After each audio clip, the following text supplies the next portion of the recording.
Labą dieną visiems. Šiandien norėčiau Jūs pakviesti į susitikimą su profesorium Andrejum Plakanšu. Profesorius Andrejus Plakans yra Ajovos universiteto profesorius emeritas, gimęs Rygoje, po antrojo pasaulinio karo su šeima išvykęs į Vokietiją. Nuo 1951 metų gyvena Jungtinėse Amerikos valstijose. Profesorius Plakans yra Harvardo universiteto auklėtinis, ten įgijęs tiek magistro, tiek daktaro laipsnį. Nuo 1975 metų profesorius dirbo Ajovos valstijos universitete, kur 2 kart ėjo istorijos departamento pirmininko pareigas. Jo tyrimai aprėpia platų Latvijos, Baltijos šalių bei visos Rytų Europos spektrą. Specializuojasi visuomenės istorijoje, istorinėje demografijoje ir šeimos istorijoje. Tarp svarbiausių jo knygų galima įvardinti giminystės praeitie, Europos šeimos gyvenimo antropologiją, Latvijai trumpą istoriją, Latvijos istorinį žodyną, totalitarizmo patirtį, TSRS ir Vokietijos invaziją bei okupaciją Latvijoje 1939–1991 metai. Naujausia jo knyga, išleista pernai Brill leidykloje, Nenuolankus egziliai. Latvijai vakaruose po antrojo pasaulinio karo. The Reluctant Exiles, Latvians in the West after World War II. Šiandien norėčiau profesorių Plakansą pakalbinti apie ką tik pasirodžiusi jo pirmąją knygą lietuvių kalba Glausta Baltijos valstybių istorija, kurią išleido Mokslo ir enciklopedijų leidybos centras. Good evening, Professor Plakans. Good evening. I would like to ask you how about the idea of the book. The book was initially published in the Cambridge series of concise histories in 2011 as one of the few books devoted to a group of countries, along with the concise history of Caribbean, not devoted to an individual country. So whose idea, authors or maybe editors, was behind the fact that the reader gets the synthesis of 3 Baltic countries, not a series of the concise histories of Estonia, Latvia, and Lithuania? Well, thank you for the question. The book, as you said, was published in 2011, so that means 10 years ago, the English version was. And the thinking about this book preceded that date by about 3 or 4 years. So we're going back a long period of time. But as I recall, I had connections with the Cambridge University Press as a reviewer of manuscripts for some time. And the editor of the series eventually came to my name as a possible candidate for an author dealing with the Baltic area. When he asked me about this in correspondence, I argued that each of the Baltic states is an independent country and really deserved a volume, each deserved a volume of their own. But he in turn argued that in some areas of the world, a regional perspective might be useful. And so ultimately, we agreed on this Baltic states concept.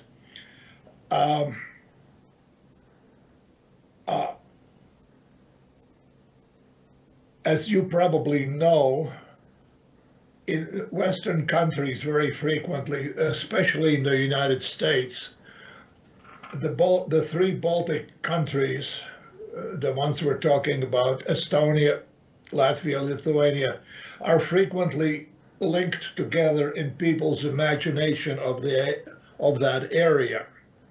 There's frequent references to the Baltics and so forth and so on. And so I assented eventually to the idea of a regional history, because the editor also said that they were going to be trying similar regional histories in other parts of the world. And as you said, there is at least one volume dealing with the Caribbean rather than with the small independent states of that area. So the regional approach, to answer your question, was the editor's, but I did not feel forced into it because I myself and a good many scholars, historians and others of Baltic origins in the United States had already launched a kind of Baltic area mentality that looked at the Baltic littoral regionally rather than by individual states. I'm talking here now about an organization called the Association for the Advancement of Baltic Studies, which was founded in 1968. I did my doctoral degree, took my doctoral degree at Harvard in 1969. So by the time I entered the profession, the whole idea of a Baltic region was not at all strange to scholars working in North America in each of these individual countries. And we can take that story, develop that story later further, but I was very comfortable with the idea when the book started. Okay, thank you very much. My next question will be somehow connected to what we just talked about. In the introduction, you mention, I'll quote, "The task of forming a coherent story from this fragmented history is a challenging assignment.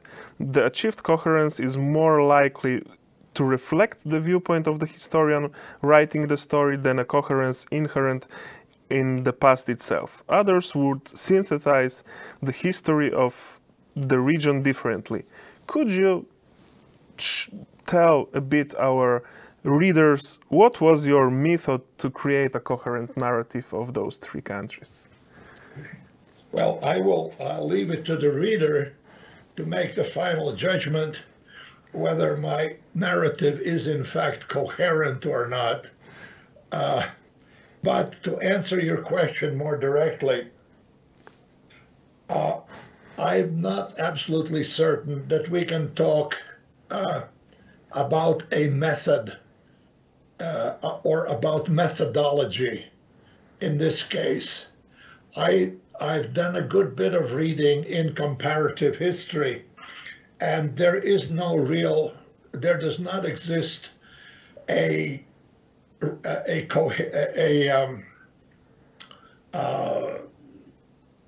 well-organized set of rules to apply in the comparison of different countries with each other.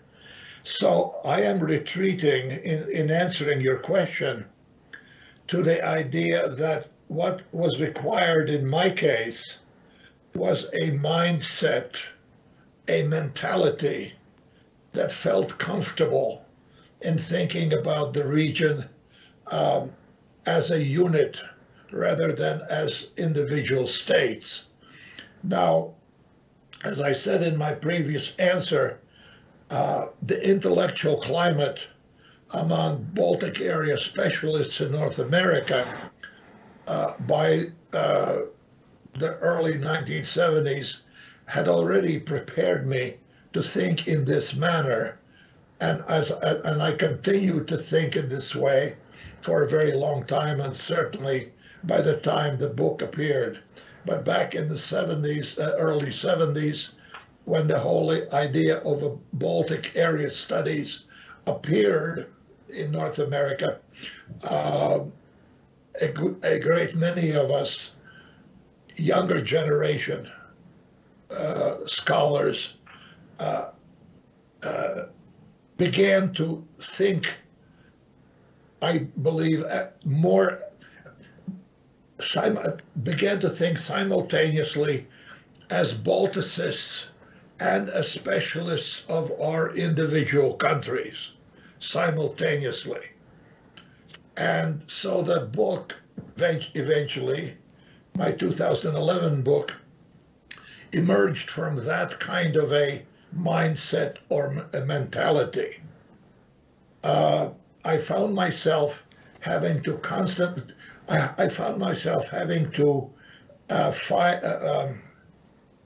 to develop a position which stood between the macro understanding of the region and a micro understanding, somewhere in between, in other words, so that I could, at crucial turning points in the region's history, I could look above myself or below myself to check out what was going on in the larger history of the area, and then again in the individual histories of the individual states.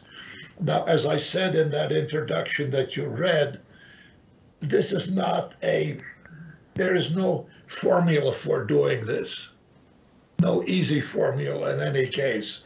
And I do still believe that another scholar coming to this same problem might do the synthesis differently. It's very much the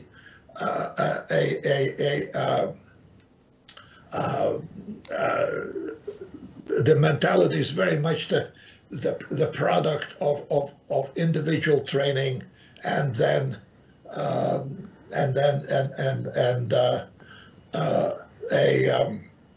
sense of the region's basic patterns of development. So, to come back to the beginning, their methodology, I think, is too strong. What I think is required for a successful comparative history of this sort is the willingness to take a sort of an in-between position intellectually, which leaves open the viewpoint to the larger issues of the area, as well as to the individualized developments of each individual country. Thank you very much. My next question will be related to that issue. One of the most challenging tasks for authors of such a synthesis is the periodization.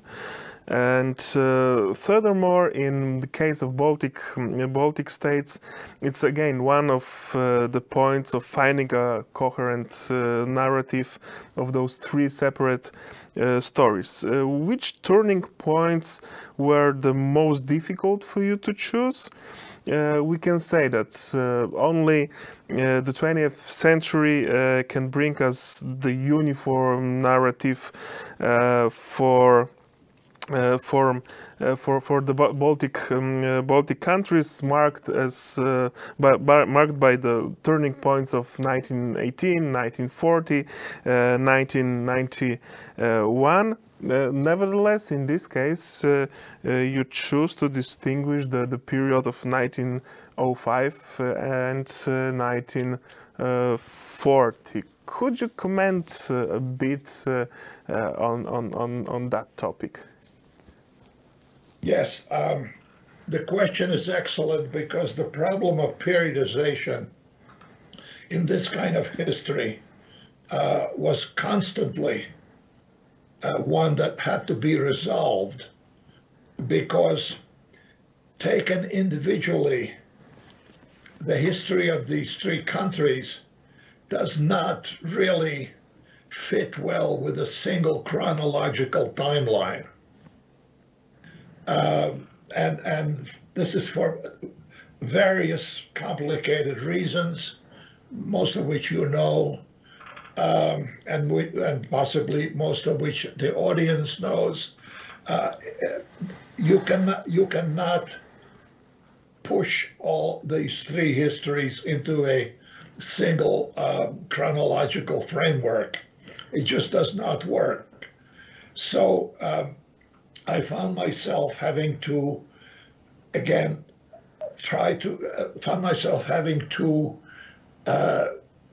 use as turning points events that marked turning points in the larger political entities of which these three peoples belonged, going way back into the earlier centuries. Certainly the collapse of the Livonian Confederation is one such turning point that I could use to anchor my narrative. Another one would be the progressive absorption of these three peoples into the Russian Empire during the course of the 18th century. This was not a momentary absorption. It took a whole century for the whole region to be absorbed. And certainly the partitions of Poland, which carried the Lithuanian people into this new empire, are well known to you. Now, the early 20th century becomes tricky from this point of view because each of the individual peoples or each of the individual nations we're dealing with experienced, for example, the 1905 revolution somewhat differently, as they experienced the beginning of the World War I somewhat differently. And I finally basically gave up on the idea that the important date of that particular couple of decades is 1918, as it traditionally is said, but in fact is this larger chunk of time between 1905 and 1914 where the turning points exist. This may have been, this is certainly debatable, but my choice of this period of this time segment was not arbitrary and was not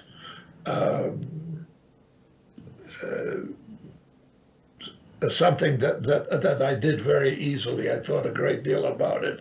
The result is the result being that what you read in the book. It may work, it may not work for some readers, but one of the observations I would make about this particular problem and many other problems associated with this kind of history is that in writing this book, I became very conscious of the fact that as an historian, I was not really writing for the ages. I became very conscious of the fact that another generation of historians may look at this whole sequence again and do the periodization and everything else very differently. So the book heightened my knowledge of the region, but it also heightened my sense of the vulnerabilities of the historical profession, because we historians are constantly having our work overridden by the next generations. Thank you very much. And my next question will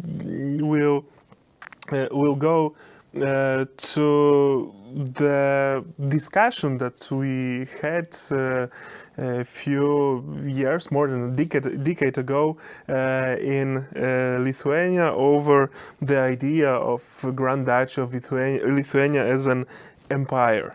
You described a Lithuanian state as an almost an empire in your book. Could you comment on that and encourage our Lithuanian readers? What is your point on that problem? I think the word that might be debatable is the almost. And I was using it purposely because in reading about the history of this grand formation called the Commonwealth, I became aware of how unstable its outer borders were, and without going into any kind of detail,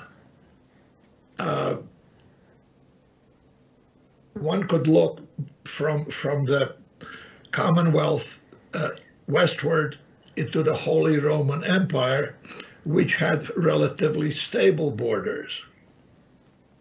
So in comparison of these two large, very creative and culturally productive units, the Commonwealth, the Polish-Lithuanian Commonwealth, seemed to me to be somewhat more open to incursions from neighbors than the Holy Roman Empire to the west. And so even though the word almost is not meant to diminish the accomplishments of this remarkable state, nonetheless, I would have preferred to see a Commonwealth which had a much firmer control over its outer borders, especially to the east. So that would be my answer to that. Thank you very much. And finally, the last question. Could you tell us why the book is interesting for the Lithuanian reader? Well, I can make some comments about why the book might be interesting to the Lithuanian reader, and I think I would answer this in two different ways. I have visited each of the Baltic countries numerous times, and I make no claim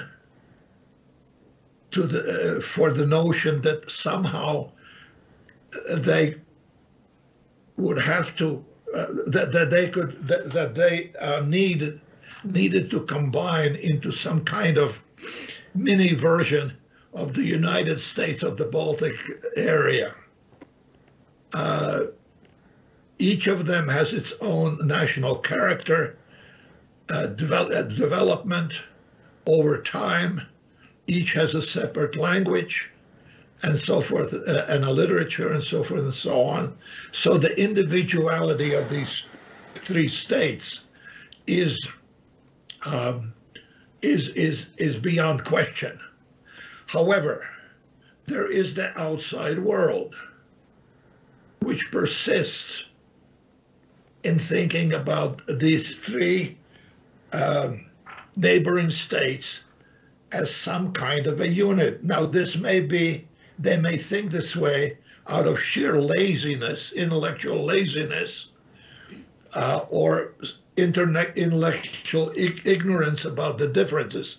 Whatever the reason, they do think this way.